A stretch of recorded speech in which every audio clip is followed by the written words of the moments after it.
yards, 3 touchdowns. Not only is Rivers the first quarterback to throw 3 touchdowns against the Seahawks in a regular season game since Stafford in 2012, but he threw all 3 touchdowns with Sherman on the field. Richard Sherman did not speak to the media, but he did respond to several players who said Sherman was exposed. Here's his tweet, laughing my butt off. Exposed, ?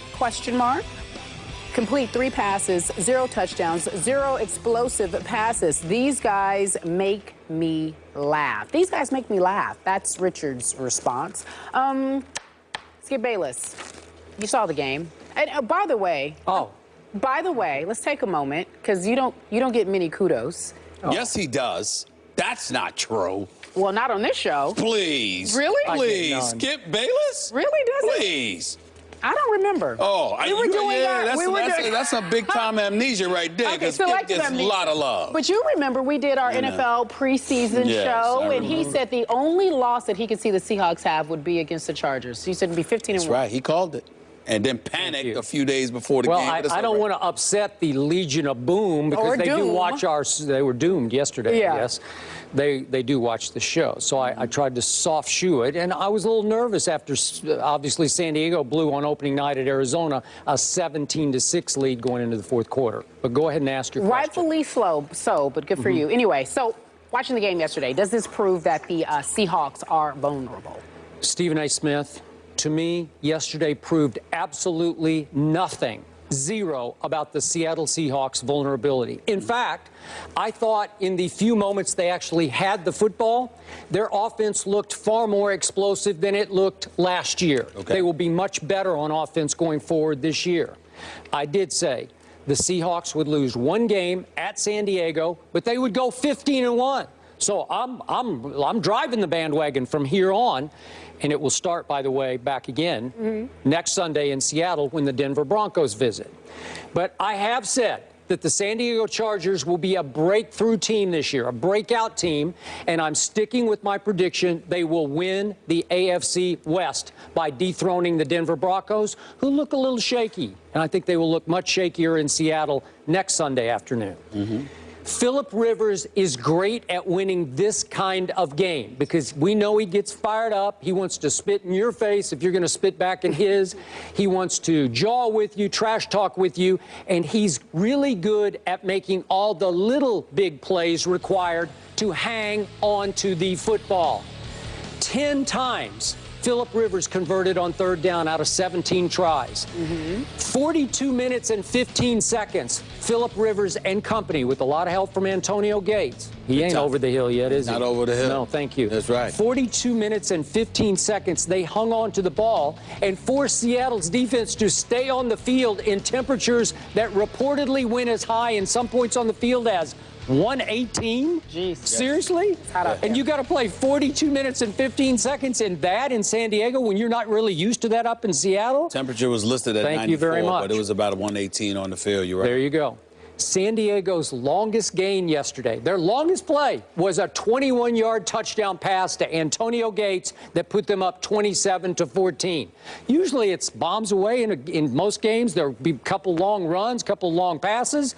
21 yards, their longest play.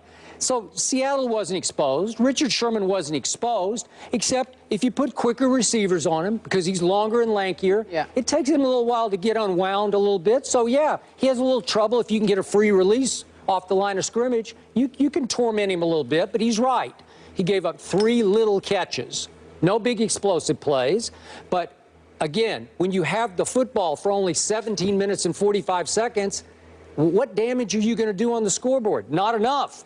So, big picture, I think that San Diego is much better than they showed when they blew that 17-6 lead in the fourth quarter at Arizona. Right. And I think Seattle is actually going to be better than they were last year. Well, I think Seattle's going to be inspired. There's no question about it because they're devoid of any punks on their roster. They show up. They've got a lot of heart. They've got a lot of guts. They're physical or what have you. And I think that rather than them losing the game yesterday, I think what resonated with me was how they lost. San Diego, an AFC West team, was more physical then the Seattle Seahawks. They went at the Legion of Boom. They said, we're not scared of you by any stretch of the imagination. They were talking trash. They were in their face. They made it a point to send the message that we're not backing down from you, and I think that resonates. Now, Phillip Rivers ended up with a quarterback rating of 124. He was big time yesterday when it counted. Obviously, he connected with Gates on 3 touchdown passes, including that 21-yarder where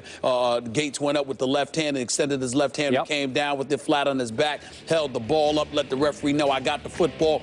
They were balling. They were physical. I saw the Legion of Boom on the sidelines. I saw Cam Chancellor and those boys getting on each other, getting in each other's face, letting them know we're not playing the brand of football that we're capable of playing. So if ever there was a day for your prediction, and you do deserve kudos for this, because if ever there was a day where your prediction, big picture, seemed very, very much on the money, it's this. It's today, because if you're Seattle with the kind of heart they have to lose the way that you lost yesterday, it's just going to make them that much more rough. You understand? They're going to come right at you. I think they'll be even more physical. I think they'll look to impose their will even more.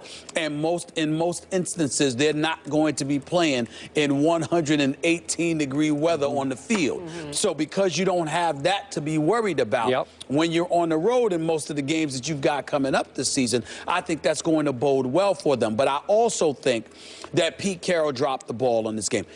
Beast mode. Marshawn Lynch, 6 carries.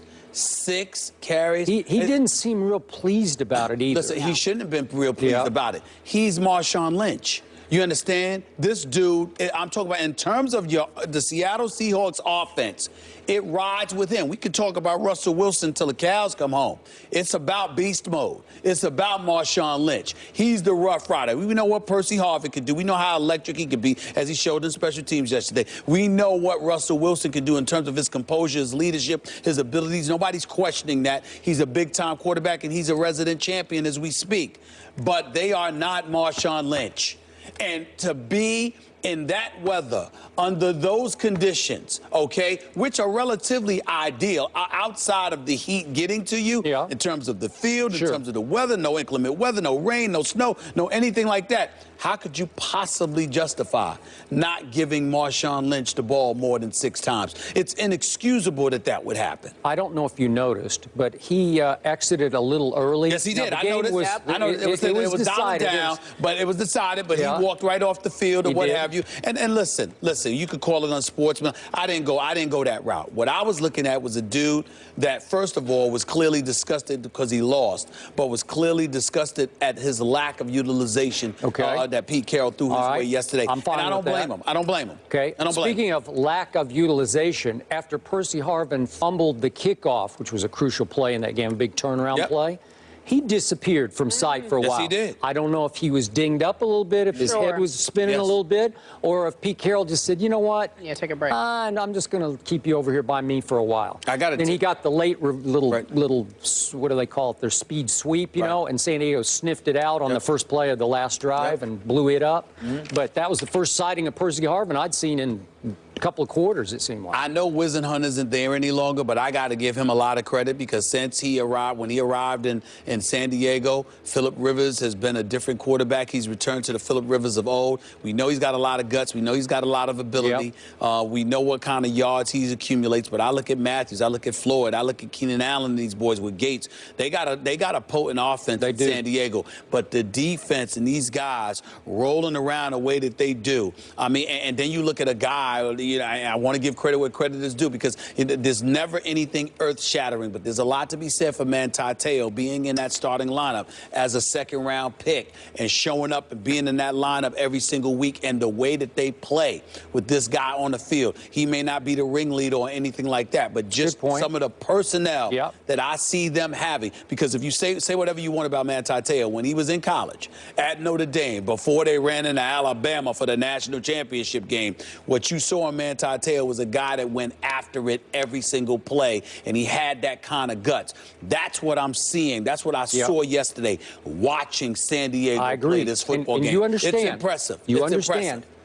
two of their best defensive players suddenly couldn't go yesterday. Brandon Flowers hurt himself in practice. That's right. And Jarrett Johnson had to be with his pregnant wife. So those are two down where, again, they didn't have to defend very much because Seattle barely had the ball. Yeah. But as those guys come back, Seattle's going to be a factor. Yeah. All right. Sorry, San Diego. Yeah. Sunday, Denver at Seattle, rematch of Super Bowl 48, 4:25 Eastern. A big game. We look forward to it. Let's move on. And Stephen A. Feel free to sing if you'd like, because we're talking about the Commodores. During the late game, many of you may have gone to